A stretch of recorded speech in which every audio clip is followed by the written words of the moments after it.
Am I the a-hole for making my mother-in-law cry? Plus updates. Original post. I, 23 female, have been in a relationship with Andrew, 26 male, for 3 years. We hit it off pretty quickly, and after a year, we moved in together. After a couple months of dating, he introduced me to some of his family members, including his mother, Nora, 60-ish female. She had raised him as a single mother, and she was very close to Andrew. She wasn't very warm towards me, but she wasn't rude either.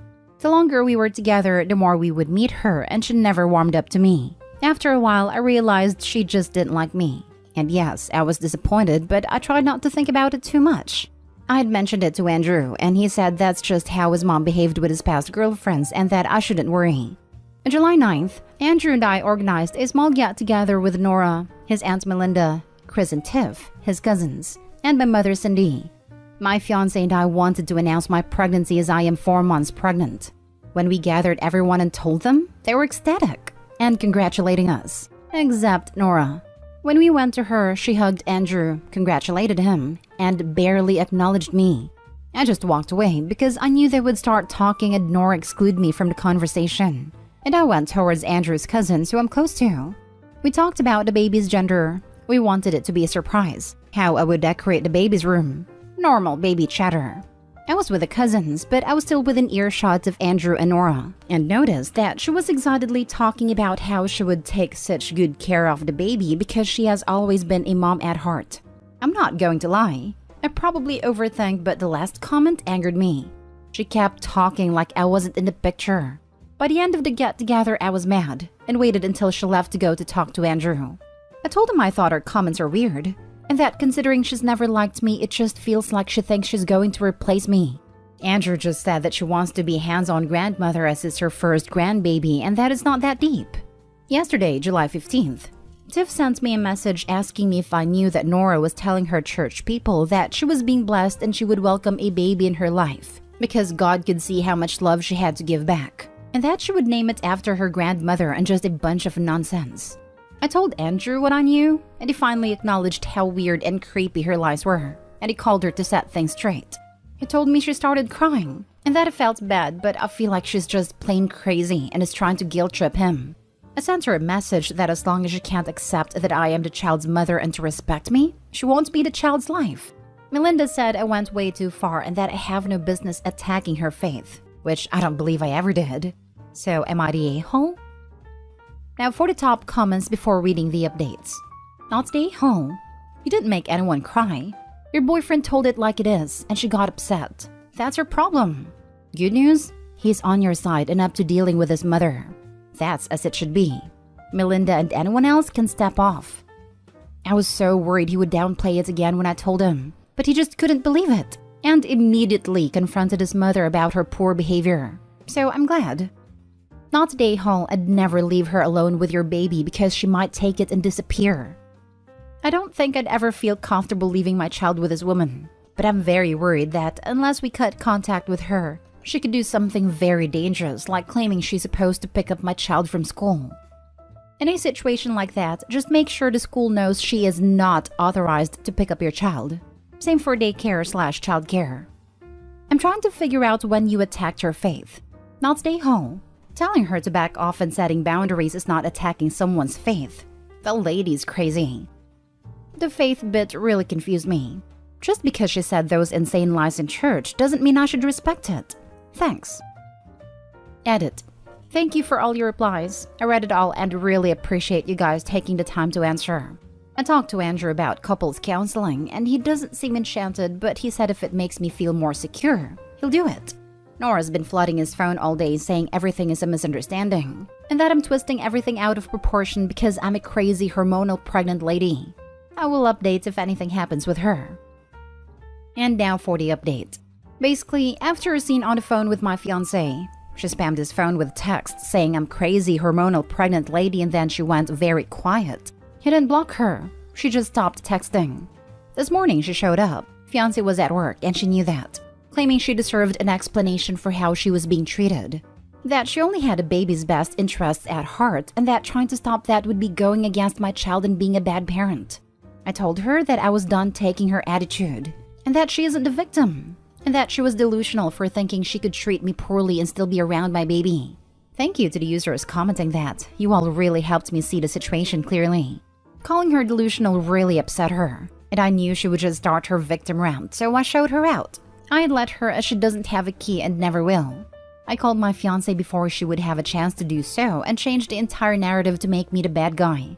I told him he either gets his mother in check or I will be going away until the baby is born because I am not dealing with the stress of having a crazy woman around. He said he understood and he went home early. Fiancé and his cousins are on my side, but of course his aunt and mother-in-law are the same. I blocked them both. Aunt kept sending messages telling me I need to apologize. Like someone recommended, we're going to put them on an info diet. Unless they apologize sincerely and there's a change in their behavior, which I highly doubt, they will not have access to my child and I will only let them know the bare minimum. I'm honestly not delusional enough to believe that this is the last of it, but I feel like I can take a break from them for the next few months. I'll update. Edit. Thank you everyone for the amazing amount of support. It's very heartwarming to read. There is some confusion regarding some stuff, so let me try to clear it up. I'm not married to dear husband. He's my fiancé. We always pushed the dates because of COVID and how hard it was to travel since my family isn't from the US. And surprise, surprise, just no mother-in-law had a problem with all our ideas. The person who let me know what she was saying in church is fiancé's cousin, who is also just no auntie-in-law's daughter. She's on my side because she knows me well, and she immediately realized the mother-in-law's conversation with the church was extremely off. After I kicked mother-in-law out, I talked with the dear husband for a while, explained to him everything in great detail regarding his mother's behavior, and he is very shocked and apologetic to have brushed it off in the past. So that's a huge relief. She asked mother-in-law to apologize, so she went completely silent and hasn't texted again. I'm thinking that the cousin might have talked to her mother, just no aunt-in-law, because she hasn't texted the fiancé either. So maybe hopefully she understands the issue. Well, that's weird. Why does she think she gets to decide what is in the best interest of the baby? Why is she telling people you attacked her faith? This is definitely the type of person you should back away from. None of this makes sense. People don't just wake up one morning and start acting like this. There is probably more to her behavior that your fiancé believed was normal in the past. No clue. Most of our interaction was cold, so the sudden interest in my child really rubs me the wrong way. This is not uncommon with the mother-in-laws we hear about on this sub. They tend to completely ignore things they don't want to acknowledge, such as the existence of their daughter-in-laws. If you look at the sticky comments on your post, you will see a link to the book list for this sub, and there's also a list of common abbreviations used here. Take a look at the books. Some of them will probably help you identify the patterns in mother-in-law's behavior. It can really help the situation if your significant other sees that a neutral expert identifies these behaviors as crossing normal boundaries. She is delusional. She immediately decided that she is raising your baby and you are not in the picture. She told her church family that God is giving her a baby. I assume through immaculate reception. She is demanding you apologize for existing? Yikes. I am so sorry. I would move in with family for the pregnancy or at least a few months. Significant other needs to agree to counseling because he doesn't think a mother that hates all his significant others and states she is going to raise your child, did she even mention him in this, is a problem, and you should just live your entire life fighting off his mom. He needs to understand that a dad and grandmother are optional equipment for little one while their actual mom isn't. If just no mother-in-law or his family sends flying monkeys, you can tell them something like, she told her family in church that God was providing a child for her to raise by herself. She was explicit that I would not be around my own child. I am not going to be close to someone who would prefer I don't exist. I would change your passwords everywhere. Tell the nurses your just no mother-in-law is a danger, and they need to watch out for her, and register as a private patient when you deliver. If you were my relative, I would be digging a moat for you, but check your zoning laws. Next story. Am I the a-hole for refusing to let my husband's mom nap in my room?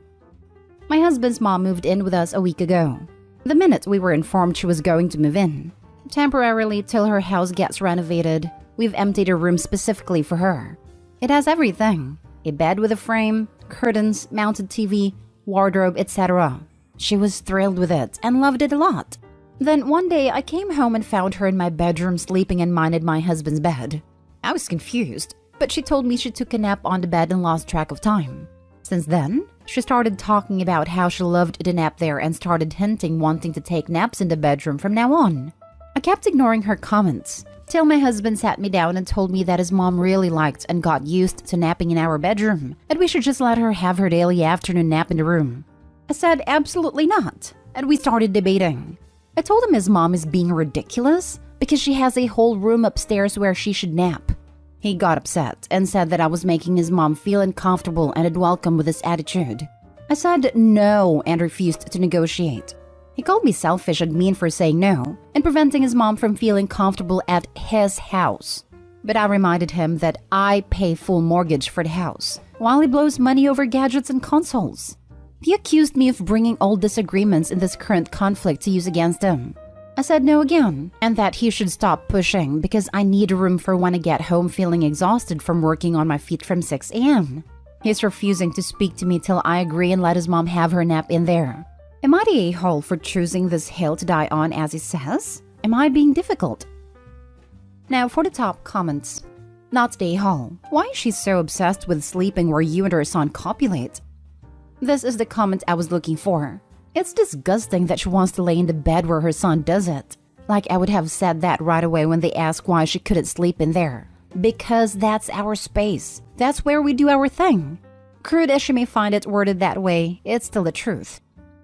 That is what I was coming here to say. Why in the world would she want to sleep in that bed, and why does husband not see how odd that is? Maybe Opie should just get crass with it and ask this exact question. Most valid one. Not stay home. Your problem is not with a mother-in-law. I think you already know that it's with your husband. He needs to support you in your dealings with his family. But instead of doing that, he is making the situation worse. You're already hosting his mother. She's lucky enough to have her own room when most people don't even have spare rooms. If there is a problem with her room, your husband needs to fix it so she is comfortable. But she cannot take over your room. Your room is private and off limits. Sometimes people show us who they are. Your husband is not only behaving destructively by refusing to support you and creating unnecessary drama, he's not speaking to you like he's in high school. He's being very immature. I don't likely recommend counseling because it's expensive and hard to find a good counselor, but he won't listen to you. So I think you need it at this point. Maybe a third party can get through to him. What he is doing is damaging your relationship. What I love most was these statements. Opie's husband, this is my house, what I say goes. Opie, I'm the one who pays the full mortgage while you blow your money. Opie's husband, stop bringing this up. Like he's the one who brought it up by claiming it's his house. Opie, tell your husband and his mother that if they can't respect your boundaries, then they both sleep in the spare room together, or they both can leave and go shack in a hotel until her house is fixed. This is creepy behavior from the mother. And your husband is showing you that he'll have his mother's side over you anytime there is argument. Do you have some sort of fancy bed or just a plain old mattress? If you have one of those memory foam or similar, I kind of understand why she would want to stay in there as her room's mattress is just a plain normal one. Still creepy though. Wonder if she sniffs the sheets to smell her son. Gross. Not stay home at all and do what everyone's saying by asking her why she wants to sleep where you and her son. Emphasize this part. Do it with his wife. Now for the last story. Am I the a-hole for smiling while my mother-in-law scolded my husband for poking my belly and saying it was like dough? I gave birth to our first child 3 weeks ago and my body hasn't snapped back yet. I definitely feel insecure about it to the point where I won't even change in front of my husband anymore. Yesterday I was laying down on him and my top rode up so you could see my belly slightly. He stroked it and then poked it and made a comment about how my belly was like dough. I know my reaction was irrational, but I burst into tears. My in-laws were there and my mother-in-law was furious with my husband, and she started scolding him for not being careful with his words. My husband tried to defend himself, but my mother-in-law kept telling him off. I started smiling and my husband got upset with me for being happy he was getting into trouble. Am I the a-hole? Not the a-hole. First of all, your reaction was not irrational at all. What your husband said was mean under any circumstances, but particularly given that you just gave birth. Second of all, you were not smiling because he was getting in trouble. You were smiling because someone was being kind to you and standing up for you. The fact that your husband's takeaway from this situation is being upset that he got in trouble rather than being apologetic for his comment suggests that he is immature and not a very good partner. I'm glad that your mother-in-law had your back. Also, Opie, you gave birth to a human. 3 weeks is nothing. And honestly, if your body is never exactly the same again, that's okay. You did something amazing. Take it easy on yourself. P.S. I've had 3 kids and been married 12 plus years, and my husband has never made a negative comment about my body. Your husband deserved more than a scolding. Exactly. I would have poked him back and said, I just had a baby. What's your excuse? It's nice to hear when mother-in-laws and daughter-in-laws get along very well, especially on this forum since it's quite the opposite. But am I the only one who would feel weirded out doing PDA stuff in front of the parents? It wasn't really PDA. I was trying to have a nap and that's the only way I can fall asleep. Not stay home. Mother-in-law loves you and doesn't like seeing you hurt. Your husband crossed the line even if it was a joke. This isn't a joke. It's, oh, they're upset. So I better label it as a joke so I can tell them to lighten up or stop being hysterical. I feel like it was more intended as a joke, but didn't go as planned. It's more of him just not thinking before he speaks. My dad does this kind of nonsense to my mom. He always tries to play it off as a joke or something he didn't quite think about. But it's pretty obvious after a while that they're not actually jokes. They're intentional slights. Seems like maybe the mother-in-law thinks he might be that kind of person. Update. My parents wouldn't give me a family ring so I could propose to my girlfriend because my sister isn't married yet. Original post. Just need to get this off my chest. My girlfriend's birthday is on Saturday and I plan on proposing to her. Our anniversary is 6 months from Saturday, April 29, and I think that would be a great day for a wedding. When my grandma died, she left all kinds of jewelry to my mom. She always said if I wanted one of her rings to give to a woman in the future, she would let me pick. I know my mom knows she said this, so I asked my mom for one of the rings, but my mom said not yet. She and my dad said my sister will be upset if I get engaged while she is still single and not married. It's not a secret that she's desperate to get married, but that's not my problem. My sister turned 29 in March and I turned 31 last month. And my parents said she'll be upset if I get married a month after her 30th birthday. So, I went out and bought a ring. It was never about money because I can afford to buy one. I just thought it would be special to give my girlfriend a family ring. I'm still proposing on Saturday despite my parents forbidding me to. I'm just angry that they asked me to hold off until my sister is married when she isn't even in a relationship. It angers me, but I don't want anything to spoil my girlfriend's birthday. Now for the top comments before reading the update. For her 30th birthday, your parents can gift her therapy. I turned 30 back in August. Never married. You know what happened? Nothing. The world doesn't end when you're still single at a certain age. Excellent encouragement for Opie to give his sister. I couldn't find a heart of gold, so I gave you a ruby instead. Best wishes for your future happiness. That's so weird. It's not like you're 17. A month after she turns 30? Does she own every month? Just wait until you start having kids or something before her. I get being sensitive to her feelings, but this is way over the top. I mean, they could let her pick a ring first and set it aside for the future. It sucks that they're going to be more worried about her feelings than excited for you. Then they'll wonder why you always spend holidays at the in-laws. No, not every month. Just the 6 months preceding her birthday. Oh, and also the 6 months post-birthday. But that's it. From too much sensitivity, she thinks she's the only one. That world revolves around her. I think like more drama will be in the future if it is not solved soon. Yeah, everyone has feelings that are irrational that they'd rather not have. Who hasn't been jealous of someone else getting what you really want? I remember being really sad when friends would be pregnant when I had 2 miscarriages in a row while trying for my first. I wasn't bitter at them. I sucked it up and was happy for them to their face, and I'm sure others have done the same for me. Everyone gets a turn in the sun and a turn being sad. I hate the types who want everyone to make a big deal celebrating them, but they were bitter and drama-filled during others' big events. Her parents need to teach her this. Be compassionate to her, but life must go on. Good for you. Congrats. Your parents catering to their golden child suck. Don't be surprised if you need to elope to avoid your family. Better yet, elope and then plan a party after you are married. And now for the update. I proposed on Saturday like I originally planned to. I proposed with the ring I bought after my parents denied me one of my grandmother's rings. As I said in my original post, it wasn't about money. I could afford to buy a ring. It was about being sentimental because my grandmother always told me I could have one of her rings. I didn't do anything elaborate or public. I proposed over breakfast and she said yes. She called it the best birthday gift she's ever gotten. She had the same idea as me and had suggested we get married on April 29, our 3rd anniversary, before I even brought it up. So that's what we are doing. We both agreed we don't want anything huge or expensive, so we're going to keep it small. It's 1:15 p.m. now.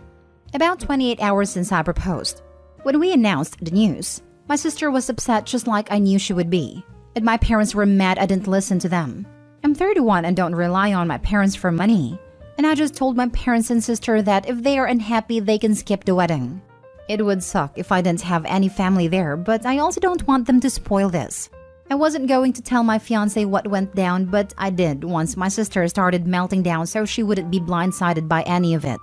She assured me she loves the ring and thinks my family's wrong. Her family had the exact opposite reaction as mine and they are all happy for us. So that's it. All is well. My fiancé is currently at work and it may sound stupid, but I miss her. She told me her coworkers are happy for her, and I know mine will be too when I go in later today. Edit. I also appreciate all the supportive comments in my last post, so thank you for those. Where is it written that if your sister is not happy, then nobody else can be either? Your parents spoiled the heck out of her. She'll never find happiness with that entitled attitude. Good on you for your response. Congratulations on the engagement and upcoming marriage. Your family can go suck it since you're creating a family of your own. Now we know one of the reasons as to why she's still single. Parents raised her to be entitled and selfish. For her to not even be happy for someone she's supposed to love says a lot about her.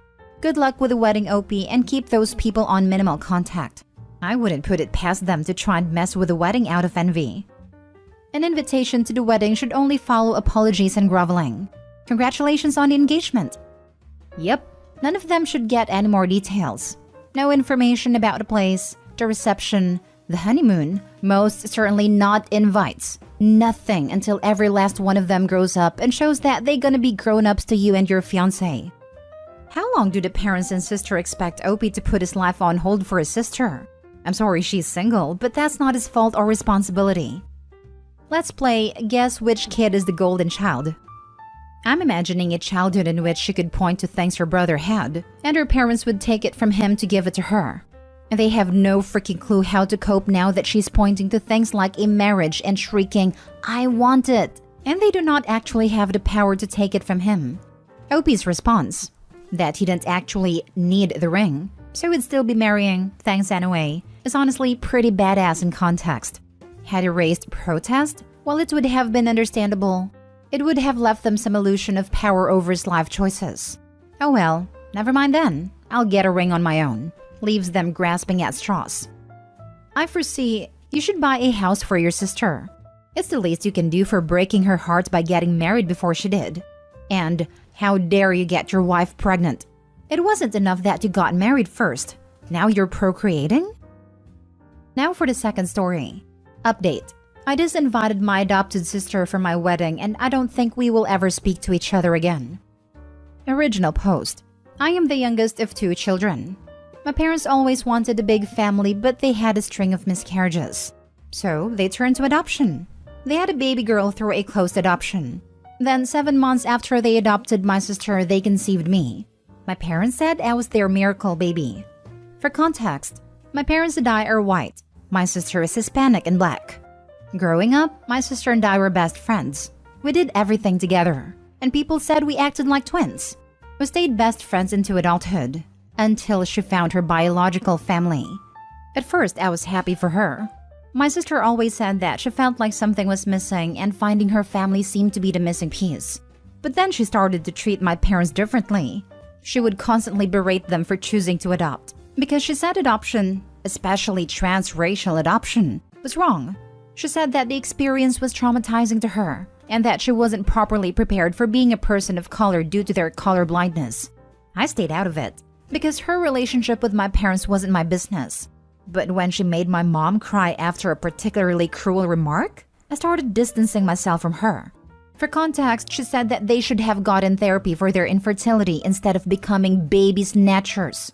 Even though we weren't friends anymore, I couldn't imagine severing the relationship. And I definitely couldn't imagine disinviting her for my wedding. She was the one who introduced me to my fiancé after all. So, I told myself that she was my sister no matter what and kept her as my maid of honor. I changed my mind after she posted a picture of herself with her biological siblings. She captioned it, "It's been such a relief to find my real family. I finally feel like I'm home." I was beyond upset. I never ever thought of her as anything less than my sister. But apparently, I was never a sister to her. I didn't trust myself to call her, so I sent a text. "Since you don't see me as your real sister, there's no reason for you and your boyfriend to come to my wedding." I blocked her number after that. She blocked me on everything in response. Now our mutual friends are telling me that she's calling me a racist. I don't think there's any way to come back from this. I'm heartbroken about losing my sister, and I'm heartbroken that I never had one in the first place. Edit. Someone asked for context about a miracle baby comment, and a different commenter said I should add a response to the post. It makes both of us super uncomfortable. My parents think adopting my sister put my mom in the right state of mind to successfully carry a baby. They've called my sister the best thing to ever happen to them because she not only gave them a child, but a whole family. Now for the top comments before reading the updates. As a black man who was adopted by a wonderful white family, I am shook at this. My adopted mom had a lot of fertility issues, and she took me in and two of my biological siblings, one half, since birth. It honestly gave us the best life we could have had. My birth parents did drugs and stuff. I can only imagine that life. So I don't know how some people could be so ungrateful to have been adopted by a good family, because that doesn't always happen. I was lucky my adopted mom kept in touch with my biological grandma, so I'm able to know the other 8 siblings I have and other family growing up. I'm 24 now and wouldn't have it any other way. Great to hear. My brother has adopted 3 awesome kids in similar circumstances. My younger siblings were all adopted from similar circumstances. Now that we are all adults, only 3 even talk to my mom anymore. I just get so angry. We were your real family. We loved you more than drugs. Gave you everything you wanted. Paid for any school you could get into. How dare you go back to that life? What a freaking waste of an opportunity. Just such a waste. But I'll never actually say anything because I'm white and can't ever really know their experience. Maybe cars on your birthday and a private pool and paid for college isn't as great as drugs. What the heck do I know? I also think that is why people sometimes worry about adopting between races. The adoptee can sometimes feel very out of place. Obviously, not everyone feels this way, but you never know how each individual will internalize their experience, being part of a family that is a different race than their own. Sounds like she's unpacking a lot regarding her identity and is unfairly lashing out. That doesn't mean you or your parents have to put up with it. Keep your distance while she figures herself out. Yeah, just because she is finding herself doesn't give her the right to be cruel to others. Yep, and this is something she should know intuitively. What a shame. Mixed children often struggle a lot with their racial identity. It was probably extra difficult for your sister because she didn't grow up with any ties to either of her biological cultures. However, your parents still loved and raised her the best they could. Nobody's a perfect parent. So to reduce them to baby snatchers when her bio parents gave her away is horrendous. Sounds like her bio parents may feel guilty and want her to be in their lives more. It's a lot easier to bond when you love or hate the same thing. Maybe they are invested in ruining the relationship with you and your parents so they can have her around more? Either way, I'm sorry you lost your sister, OP. But this isn't your battle to fight.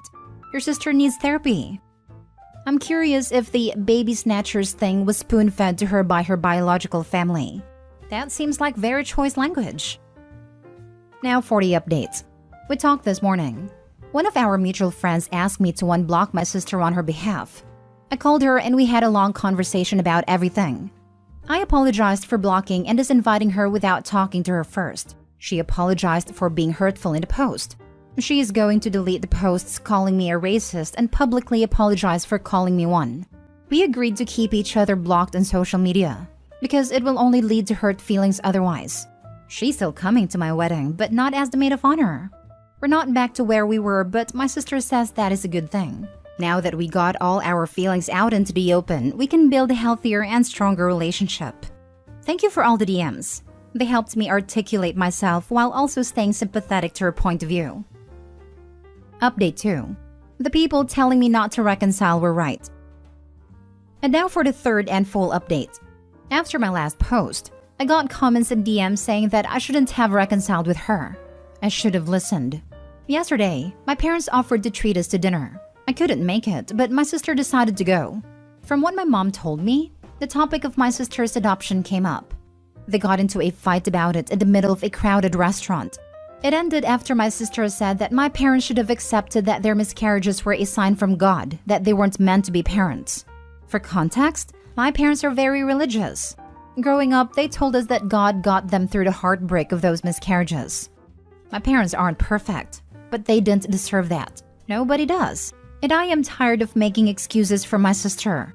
I'm tired of being sympathetic to her trauma when she weaponizes it to hurt others. I'm done. I should have been done after the baby snatching comment. She's not in my life anymore, and I'm trying to convince my parents to do the same. I sent her one final text that said, "I can't believe you would say that to Mom. What the heck is wrong with you?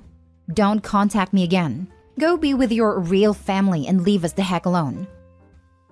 It's either she's going through a personal crisis or she's just an ungrateful brat.